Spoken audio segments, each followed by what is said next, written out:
What if you could help others to find the power to heal themselves? Physically, emotionally, and spiritually. When I started teaching my classes, it was in 2002, and I was just doing the past life regressions and contacting the subconscious part. But then as the time went on and we found how powerful this was and what we could do with it, a lot of the students began saying, advanced past life regression doesn't really tell what it's all about. This is so much more than that. We think you should change the name. So it was a few years ago we decided to change the name to Quantum Healing Hypnosis Technique.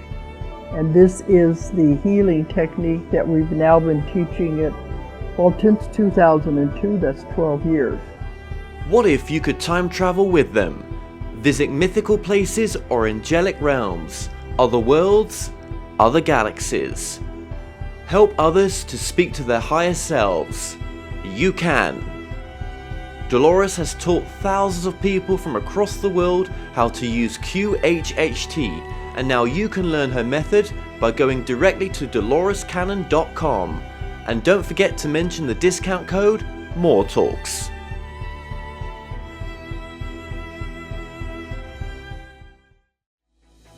The author of the sensational international bestseller and the most compelling non-fiction publication of all time is back in London for the first time in 25 years to celebrate Chariots of the Gods' 50th anniversary. Eric Von Däniken Legacy Night. In this 2-hour special, you are invited to share with Eric his most influential discoveries and revelations. Learn about his incredible life journey as an author and researcher. Meet the team behind the highly anticipated Chariots of the Gods 360-degree entertainment franchise. Eric Von Däniken Legacy Night, live streamed from the Princess Anne Theatre, BAFTA 195, Piccadilly, London, October 15th, 2016. The More Show is supported by Mindscape, Paranormal and UFO Matrix magazines. Available for download on all major digital platforms.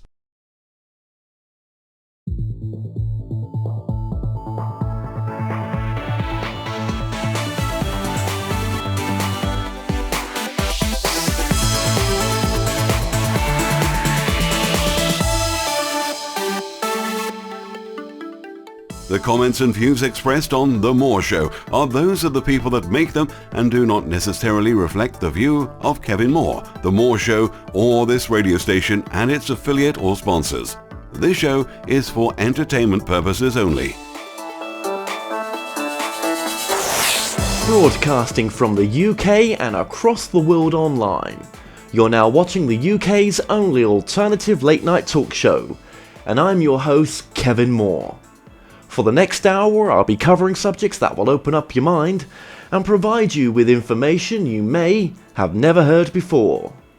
On today's show, I'm joined with Dave Makowitz, who helps highly sensitive people, including empaths, intuitives, caregivers, practitioners, sensitives, teachers, and alike, in transforming illness into health.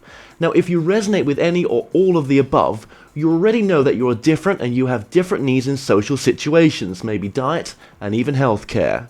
Now, Dave understands these needs and shares what he's learned from his own experience and from working with thousands of highly sensitive people in his new book, Self-Care for the Self-Aware.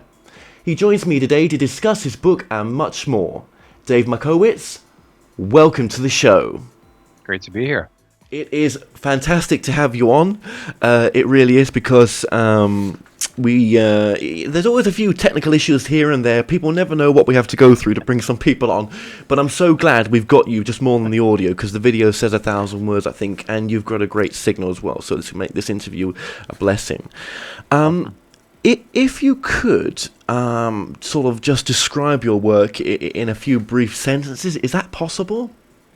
I don't know. I've never tried. Let's give it a go. Well, I started out doing pretty standard medical intuition and energy healing work. And I had an interesting experience where I was awakened to my empathic abilities. I got drunk, not drinking alcohol, just being in a bar for a few hours, actually a few bars. It was a friend of a friend's birthday party. And that pretty much shifted my entire workload in probably what I would consider most unusual circumstance. Once I became aware of how empathic I was, I attracted pretty much nothing but highly empathic, highly sensitive persons in my practice. And it became so clear that there was something much bigger going on, and I just really just intuited and followed the steps. And currently, I help highly sensitive persons deal with many aches and pains, illnesses, life challenges, and situations that are not addressed well by standard either Eastern or Western practices. So I've become sort of a highly sensitive person expert.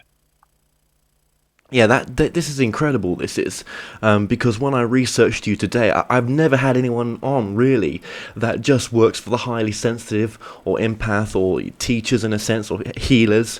This is very unusual. So you would say they find you. You don't have to advertise for them.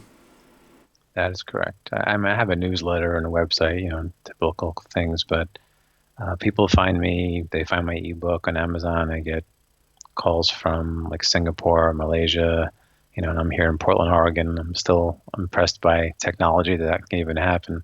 So the ebook has gone worldwide. It's been the bestseller list for, I think, 2.5 years straight now, and top 20 on Amazon. So people find me through there. And sometimes really interesting stories where people just say, I overheard your name and I heard something inside me saying, pay attention. I overheard a conversation. Your book fell in my lap. Just all kinds of things. A couple of really interesting ones on Facebook. One woman said, I saw one thing and it led me to something else, led me to something else, led me to something else. And there you were. And I said, and it was it's pretty magical the way it happens. Yeah. So it's incredible, it's not your isn't typical it? Marketing. No, but it's so needed. I bet you have so many clients that come see you. Yeah, I stay busy. Yeah, I get that. I get that with you, that you are very busy. Wow, this is so different. So now, okay, I believe you was into massaging, was it, in a sense, massage therapy? This was prior to you going down the path that you've gone right now. But is that what sort of initiated it for you, where certain muscles that you were massaging for people were giving off different feelings, or there was even thoughts coming to your head? Definitely, that's what got me started into the more traditional medical intuition part of it. I didn't want to believe that to be true. I was very left-brained, Western science mind kind of thing. And I remember working on someone and she said, what are you doing? And, I gave the technical explanation. And she said, no, what are you doing? I'm seeing pictures of my mother every time you touch me there. And I was a little freaked out at the time. I said, I wanted to be like, I got to go.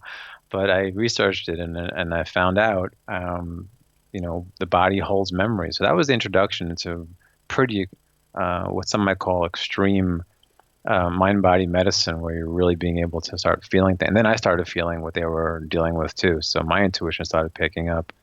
So I did that for a little while, did pretty well. But then this event happened where I got drunk without drinking, and I became the HSP guy somehow. Yeah. Yeah. What do you think drinking does to highly sensitive people? Being one myself and being a complete alcoholic sometimes, what are we doing to ourselves? Probably hurting ourselves worse than you'd like me to share with you right now. But I think it's just as important to recognize, as an HSP and or empath, we pick up on so much. And if there's a really intense energy, for better or for worse, wherever you are, if you're at a football match or in a bar, or sometimes it could be the same thing, you're going to pick up the energy of what's going on. I think it's pretty common if anyone walks into a room where people are laughing, you kind of begin to chuckle or lighten up. And there's a Western science idea of this called mirror neurons that we have in our brain that mimics what we see and feel outside of us. Well, what I've been able to determine is that highly sensitive person's mirror neurons just a bit more active. So we're taking on, so for example, you mentioned that when you're drinking yourself, you are imbibing your own alcohol, but energetically you're imbibing the vibes and the drunkenness of everyone around you. So I would just be careful. Okay. Yeah, yeah. And I just think I'm in a phase of my life right now where, I won't be doing this forever, but I think that there are times when we've not healed certain things, and, sometimes it's the easy option out, isn't it? I think, Definitely. Oh, yeah. without One of any many. judgment. Yeah, yeah, one of many, absolutely. Whenever I'm as a sensitive person, and I would call myself that, the day after, it's always full of depression, major Mhm. depression, and I Right. know that's not what other people suffer from when they binge, in a sense. I guess being British is obviously a bit of a problem as well, because we do like to drink, right? So, but no, seriously, I know other highly sensitive people, and they won't go near drink. And I know that there'll be a day very soon, probably, that won't be happening. But no, I mean, But not today. but well, yeah, not today. Yeah, well, no, I'm not saying. Well, I think we're all on our own course and journey, Sure. and I think, yeah, we all go through things to experience things, and and there'll be a day when you say, I don't need that anymore in my life, because something, you've improved your life better in some area that's taken away that need or that receptor. I have stopped Yeah. smoking, and I know there are highly sensitive people who do smoke quite a bit. I'm sure there's HSPs that do a lot of things, and just like non-HSPs, I always like to look at what's the underlying motivation for any action. Someone once told me they can drink to remember or they can drink to forget. And I think it takes a pretty advanced mindset or consciousness to really be able to guide that path when one is imbibing alcohol. So, yeah, if you're looking to forget things, there's probably something deeper going on. It's really interesting, that you mentioned that you get depressed the next day. It could be bringing you more in touch with some deeper things within yourself, and/or a lot of things that the people that we're dealing with, that you were nearby, probably less than a day ago, or maybe a few hours prior, that you're carrying their energy. And I've seen many times where people who are quote unquote depressed tend to want to drink more to forget what's going on. So you might be around a lot of those people. So I would be conscious of who I drink with if I'm going to drink. Yes, absolutely, absolutely. Yeah, that is so true. I remember hearing a story about the great Edgar Casey. In a sense, I say he wouldn't want me to say that about him, but I'm just in a sense of his abilities and that the information that he brought through, and he helped to heal a lot of people. He was a full-time chain smoker. Really? Did not know that. Yeah. Full-time chain smoker. Well, I only know that because I work with the ARE, and yeah, that's true. So there's other psychics even in the moment now that, well, not now, but they've passed away. But there were psychics, big, in the UK, the big name psychics, a bit like Colin Fry, a full-time smoker with this amazing gift. Couldn't give the smoking up, and of course it got the better of him. But at a deeper level, I don't think he wanted to be here. But that's my own personal opinion. Actually, it's interesting you said that, because a lot of people that I work with speak to that issue. They don't want to be here. Now, they're not like at the stage where they're making plans to end it, but they feel so isolated and so misunderstood. I think it's pretty common in the highly sensitive community. It's exactly how I feel.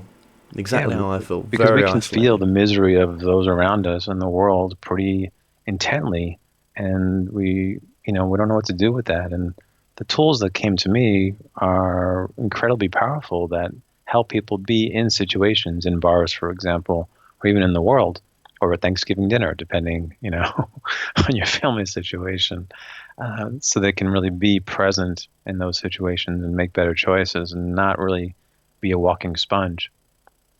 Yeah, no, I can empathise with you there. I mean, I thought the other day to myself, you know what? If I wasn't here anymore, it would be okay. It would be okay. I wouldn't be bothered. Not that I'm going anywhere, but I mean, if that happened, fine. That because it can be tough down here, can't it? For highly sensitive people, and I know that. What I've found working with people in similar situations, it's and I don't mean to project that upon yourself. Of course, you can tell me if it's true or not for you, or not. I don't know how much your listeners want to hear your therapy. What I've found is most people that say they don't want to be here really just want to be out of pain and don't know how to do it. And that's where I, or someone that they trust, hopefully steps in, because that pain although seemingly unavoidable, actually can be handled in a way that makes you want to be here and be excited about being here. And, I've only known you for a few minutes, but, you've got a great sense of humor. And, I think there is a joy. I don't remember the French phrase, the joy of life within you. I can feel that, and my invitation is to get in touch with that part of you and acknowledge that part more than any kind of other thoughts. Not that other thoughts are bad. I don't want to create a place where we judge ourselves, because we're already our own worst critics, most of us at least. But I think it's really important to state that, I'm glad you brought it up, that most just want to be out of pain but don't know how to do it, because the traditional therapies are either masking symptoms or just being so extended, and or just don't get the idea of high sensitivity. I'll just give you an example. One person I worked with said that she could feel the earthquake in Turkey before it happened while she was here in the States. So we're feeling some pretty high degrees of sensitivities here. Oh yeah, absolutely. No, I only share because if it helps others to, what's the point in being the pompous, stuck-up presenter when actually, just be honest, right? Be yourself, and by being that, at least you're, letting other people maybe open up to what they may be going through as well. Agreed. No one's perfect. Yeah, we may have this gift, which we've all got. Everyone's got the same gift, but there is nothing perfect in even having that space. Even the greatest people, that some people call the greatest gurus, which I hate that name, by the way, probably they would as well, they have major issues as well. They're still here going through life. Mm-hmm. So absolutely, everyone's got their stuff. Absolutely. Now, before we get into some of the work, just with your gift as well, is it where is it coming from? Where's this information come from, as far as you understand it? When I first was aware of my intuitive abilities that allowed me to hear/feel, Neil Donald Walsh calls it a voiceless voice, and that's probably the best description I can come up with, which I didn't come up with, he did. But I will just borrow from him. It's just this voiceless voice that it's a deep knowing. When I inquired, I heard it was, what I call source energy. Some people hear/channel. Some people don't like that word, but it's just a word. Archangels and deceased relatives or anything like that. And for whatever reason, I was told that this is the source. I have no reason to doubt it, although my human side wants to say, no, that's, no, not me, but just like Neil talks about, like, why not you, so yeah, that's the voice that comes through, and it's been incredibly helpful. And not just in my own life about making better decisions, but also being able to guide others through their health issues, to be able to tune into that source, pun semi-intended, of unconditional love, so that I can present that for my clients. And the non-attachment that I practice, and really the acceptance of where people are, wherever they are. I think it's a very powerful message. And like you said, you're just being that, and that sends out a different vibration, and people pick up on that. When I'm in that place, especially during sessions, plugged into that source energy, that's what creates the most magical transformations. So I have no reason to doubt this energy, if you want to call it that, this consciousness. Although my left brain certainly did question it for quite a while. And whenever it does, I just remember to quiet down and feel. And the feelings, and also the testimonials of people I work with, direct feedback. Something's going on here that's pretty powerful. So I feel very blessed, very lucky, very honored, and humbled. It's a wider range of of emotions that I experience. Well, yeah, you've brought two great books out, which have helped a lot of people in the field, and they're really, this quality of knowledge has come from that connection you've got, most definitely. Is it with you right now? Is it always with you? It is always with me. Whether I listen to it or not, it's another story. Do you find that when you do listen to it, that everything flows better for you? When I listen, absolutely. Yeah, when I slow down and listen, I can manifest pretty much anything, whether it's health healing for myself or other people. Um, if I have a slow week or something, I just feel it and say, okay, what's going on? And I can hear exactly where I've been out of alignment, and I can just get back into that place. And I teach others how to do that. Slowing down is probably the best thing I can share on a very casual basis with you and the listeners, because we're just so rushed. It's just always like time. Okay, I got to go. Like my to-do list, do this, do this, do this, and there's not a lot of time taken to really slow down and really feel. Feeling is certainly looked down upon. Certainly here in the States, and probably where you are as well. A lot of the world it is, and left brain takes over. Get that to-do list, get her done. But slowing down, feeling into what's true and not really what's conditioned.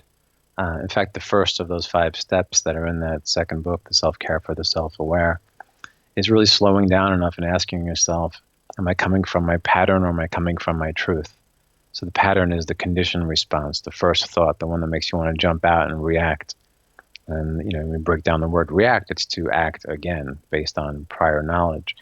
When you slow down and breathe and feel, we can now respond better versus reacting. So responding takes into account what's true right now for myself, for whoever I'm talking to or with, and not that conditioned self that says, that wants to judge or run away, So really asking, is this my pattern or my truth, has been really powerful. And I forget to ask that at times. I'm human. I don't beat myself up for being human anymore.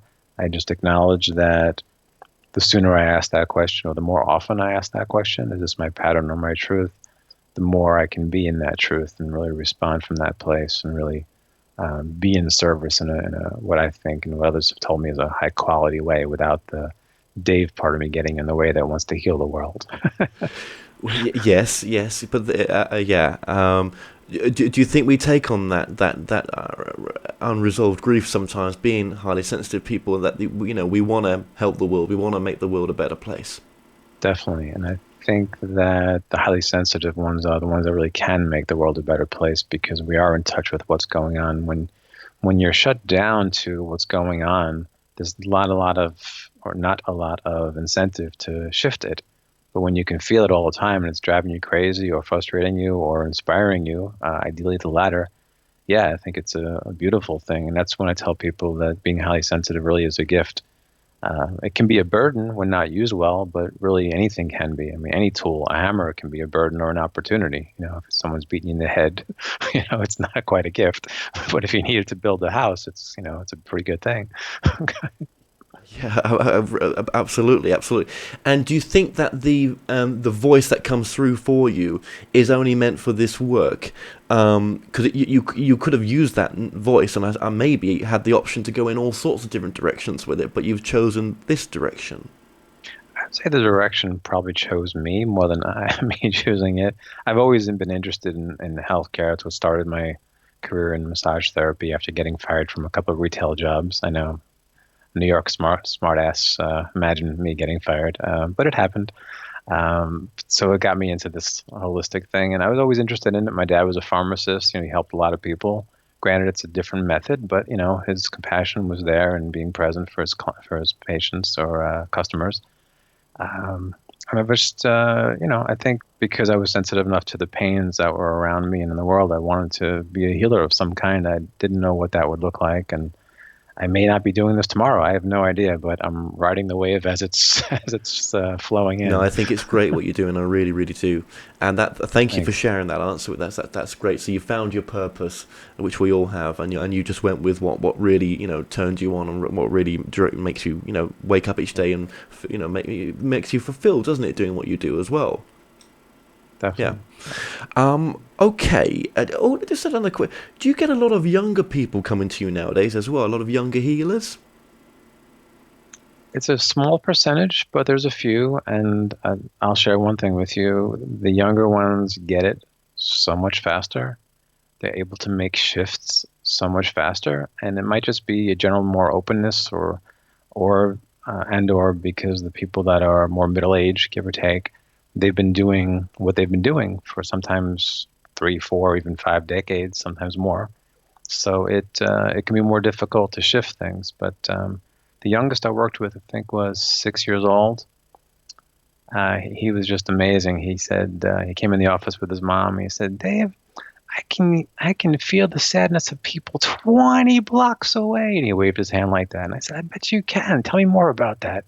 And his mom told me later I was the only one that didn't, hush, hush, yeah, you're a cute kid, get away from me, kind of. And even medical practitioners didn't want to really acknowledge what I thought was a gift. And I just told him, I said, it's really great that you can feel these things, but just remember, it's not your job to really hold on to them. And he just was like, "Oh, okay." And it was just so simple. No, I've got to agree with you that they do get it. I had this young lady on yesterday, 20 years old, probably the youngest channel that I've come across, receiver, downloads, whatever you want to call it. I've just, use that word channel just for now. And Sure. yeah, she got it. Yeah, I couldn't imagine being 20 and having the wisdom that she did at that age. I know that our souls probably are all the same age, and in my truth, maybe they are, but I don't have. Yeah, it would have taken a walk-in for me to be the person I am now, to have that what she has at that age. Yeah, so I completely concur and back that up. Definitely. Mm-hmm. Definitely. Yeah, it's pretty amazing. I hear the phrase "old souls," and maybe a better thing, to your point, is more experienced souls or more advanced souls. I hope it doesn't sound condescending to someone who doesn't who doesn't feel they're advanced. There can be so much judgment even in the New Age world. Advanced, yeah. Yeah. So yeah, it's pretty fascinating the way it works like that. Yeah, definitely some advanced. people just get it quicker, and then as you know, also there needs to be a willingness, like you're saying before about drinking. There needs to be, or that you smoked prior. There needs to be a really strong willingness to make that shift, a real conscious awareness of what the old pattern has done, and is that really working for you at all, and being really willing to challenge that, often daily, if not hourly, because those patterns are so strong. So that willingness is key, and when someone's not there, it's certainly going to take longer, but as I like to remind people, the more they remind themselves of the pain that the old way of being has caused, there's more incentive to make a shift. Yeah, and I will completely resonate with that in regards to smoking, when I stopped, and the reasons behind that's exactly, I could look at it from that perspective and say, that's true. The pain that it causes behind because I lost my relationship because of that as well, in a sense, even though I know it needed to be dissolved, and probably she did as well. That was a trigger for it as well. So and I can completely understand that. Okay, now getting into your work then.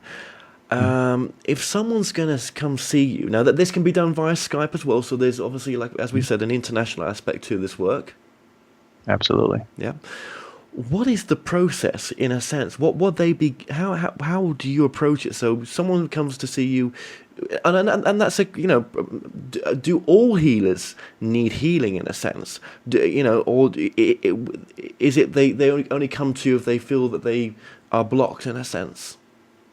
Typically, people find me when they're feeling blocked, whether it's life purpose or relationships, financial, and certainly for health reasons. What I point out is they're all typically connected. Who we are is what gets sent out. And if we're being arrogant, for example, we'll attract interesting vibrations to go with that. So I don't know if there's a set rule, but what I can share with you is the more common things that I see are heavy-heartedness, what some might call depression. I'm not a doctor. I don't, quote-unquote, treat any of these things, but I can address the symptoms pretty effectively. What some call anxiety, what some call fibromyalgia, what some call chronic fatigue. Those are probably the most common things that I work with. And what I've seen is the people that are suffering with these things are typically taking on a tremendous amount of energy from other people. So, for example, if someone's been carrying their mother's grief for 10, 20, 30 years, it's going to have an effect on them, so much the effect that they will alter their own brain chemistry, and perhaps if they go to a medical doctor, they might get diagnosed with something. So I do a reading. I call it an empathic rating scale, and it shows me a percentage of how much people are dealing with that's theirs versus what's not theirs. I typically attract people that are around 70, 80, 90% of what they're dealing with is not theirs. And some are just like, yep, that makes sense. And some go, oh my God, it's just a varied reaction. And the thing is, whatever the symptom, you can address it from what I look at as two different directions. Now, granted, there might be a lot of subsections of that, but it's pretty much what's yours and then what's not yours, what's empathically absorbed. And what is yours is dealt with in a very specific way. What's not yours is also dealt with in a very specific way.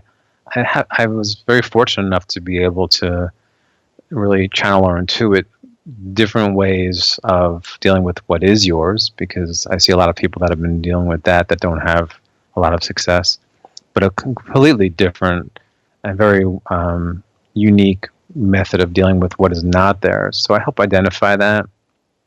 I give them a lot of preventative tools. So I'll use a casual expression: if someone's a walking sponge, it's not in their best interest to do so. It's not even in the other person's best interest for them to be a sponge either, because it's not allowing the other people to really live their full life either. They're really, if you're a sponge, let's use an example. If you're carrying, we'll stay with the same thing. If you're carrying your mom's grief, it seems sort of noble, to carry that, and it can be identification with that as being the healer. But what I've actually seen was it actually is not beneficial to either person. Obviously, in this case, yourself, but it doesn't really help her either, because she doesn't really have the wholeness and the awareness to deal with her issues. So it really is a lose-lose situation, even though in our minds we think it's a win-win. We'll kind of put on that spiritual superhero cape and say, here I am to save the day, and a lot of it's unconscious, of course. So I help identify what people are carrying, where it is in their body, and it can be very different as far as locations, entry points, and where it's manifested in symptoms. And then we actually go through a process of actually giving it back to that person. And it's done metaphysically, of course. We don't need to call anyone and make it happen, but I guide the process and I intuit it step by step.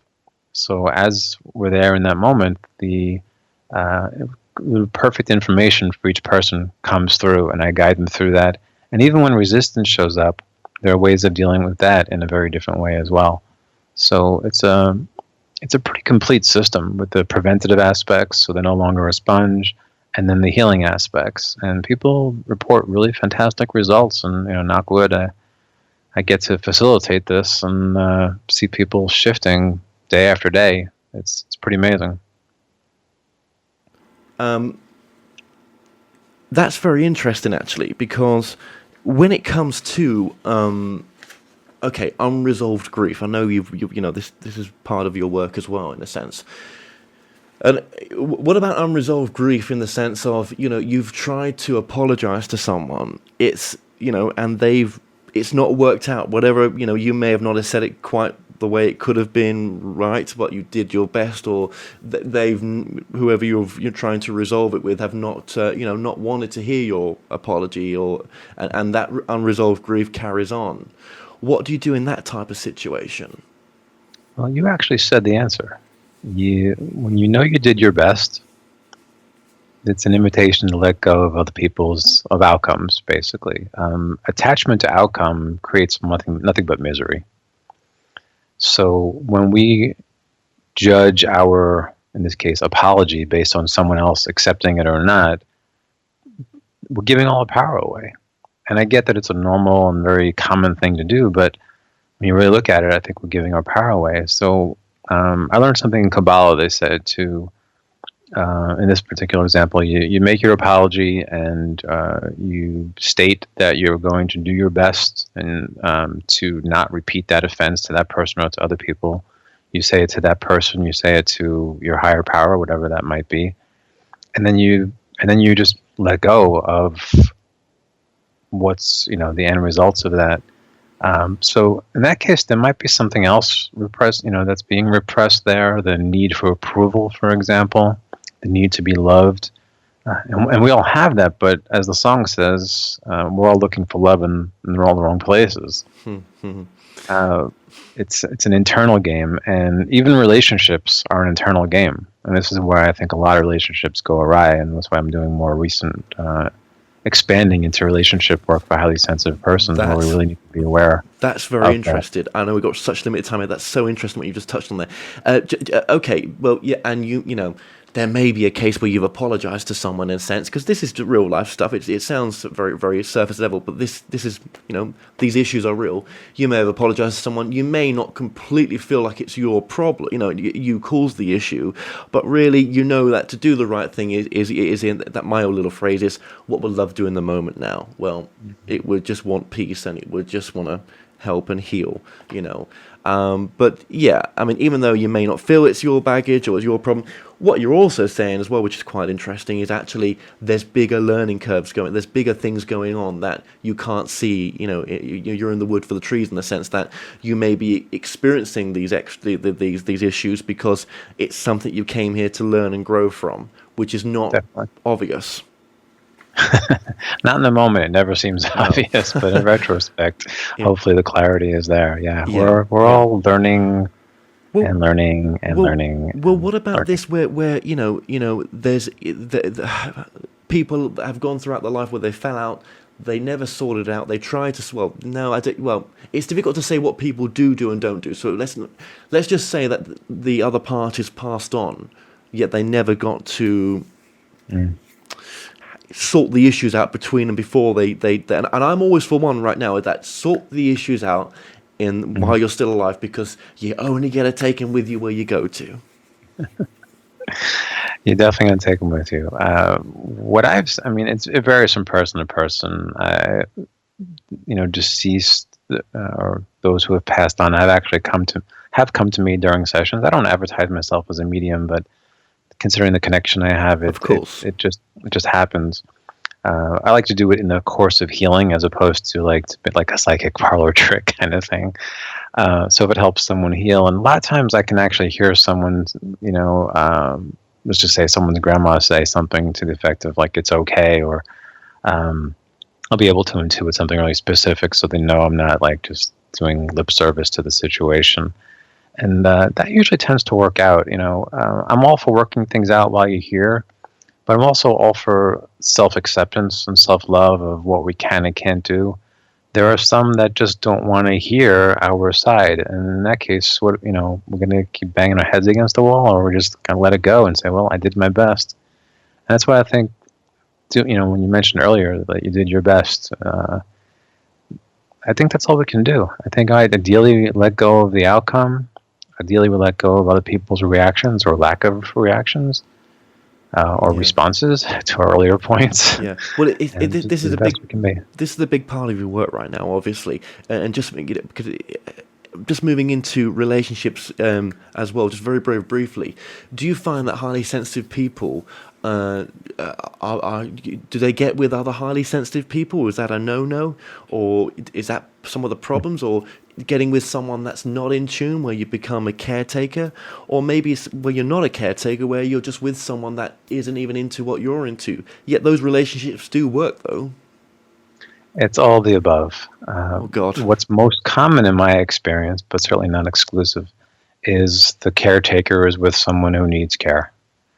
And I've seen many relationships that end when that person who needs care either passes on or gets better. Then the caretaker is like, who am I now? Because it's such identification with that.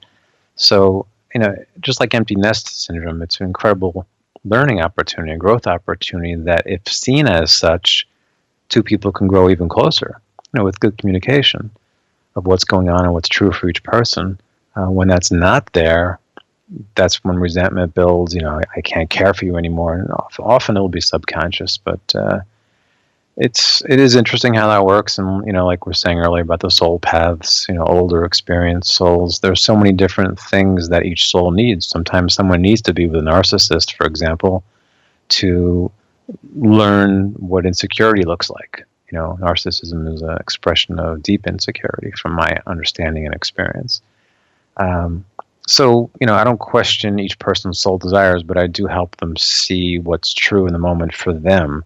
And sometimes that goes into, yeah, but he this, and yeah, but he that. And I said, well, if he's not abusing you, that's a different story altogether. Then we want to exit as soon as possible, of course.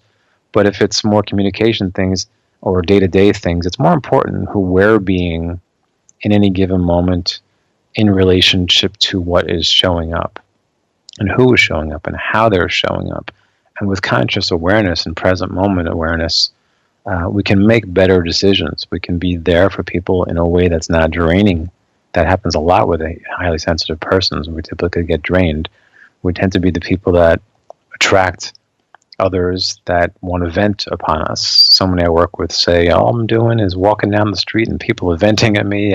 I'm online at checkout and people are telling me their life story. And I said, well, you look loving, or you have that vibration and people feel safe with you. And that's a beautiful thing. But you also get to say, I'm sorry, I gotta go. Because self-care is super important. We're not here to drain ourselves, because then we really can't be here for others. No, we've got to look after ourselves as well to be here for someone else, most definitely. And just very finally as well, I know we're almost at the end here. I mean, this is a bit of a strange question, but then, you could be with someone who's, got mental health issues in a sense. And Sure. you may not have met the person like that, but time has changed the mind and everything else, and it's very difficult in that situation because that is not an easy space to be in to embrace spirituality. Do you know what I mean? Because it's so testing. That's the best time. That's when you need it. But then, is that the time when someone can walk away from it as well and say, that's just bollocks, I'm not going there because it's giving me no solutions? Right. And that's why it's a very individual thing. And we don't need to stay in the fire to know that we're going to get burned. Sometimes it's good just to step outside and watch it burn, or not even watch it. There are so many different situations. I wish there was a one-size-fits-all sometimes because it would make things easier, but we're complex, individuals. We're walking carbon units of energy and matter and consciousness, and just the fact that none of us look alike, and we all have generally the same shape, which kind of blows me away. We all have pretty similar shape features, and no one looks alike. It's, so likewise, put two people together, the relationship is certainly going to have its very unique challenges. I know that was a bit of an odd question there in one sense, but it's okay. but I like odd. There is that aspect sometimes that we may be in hell, but actually it's because the other person isn't really thinking straight, or it isn't, and you get locked in a situation where it's not what you think it is. That's often the case. Yes, projection is huge, and what I help people do is step back and see a higher reality. See from looking through the eyes of love, basically. What would, like you said, what would love do now? Do in the moment now, and it probably unconditional love. Yeah, it would be caring towards that person, but then it's that what can you do? You're on the fence though. You're on the fence. Well, you're in the caretaker situation there a little bit as well. It's not easy. No, that's one thing I like to tell people when they say that doesn't sound easy, and I just say, no, I never said it was going to be easy, but it works. You follow these steps that are in the book, and it works. Every time you use them, it works. Okay, well, absolutely. Use them. Absolutely. Now, we've been putting your book on the screen, your 2 books on the screen throughout this interview, including your website. Just in case this is a podcast in the future, your website is? That's my name, which is Dave, D-A-V-E, Markowitz, Markowitz.com. Okay, wonderful. Well, I know it's been a bit shorter than normal interviews, but I just appreciate having you on. And Dave Markowitz, thank you so much for joining us today. Thank you. Been a pleasure. Well, don't forget that you can listen and watch all our past interviews on The More Show's official YouTube channel. Remember to subscribe to our YouTube channel for new daily shows. You may also find out more on all past and upcoming guests on the show via themoreshow.co.uk, and do like us on Facebook and Twitter for the latest updates. So until next time, be safe.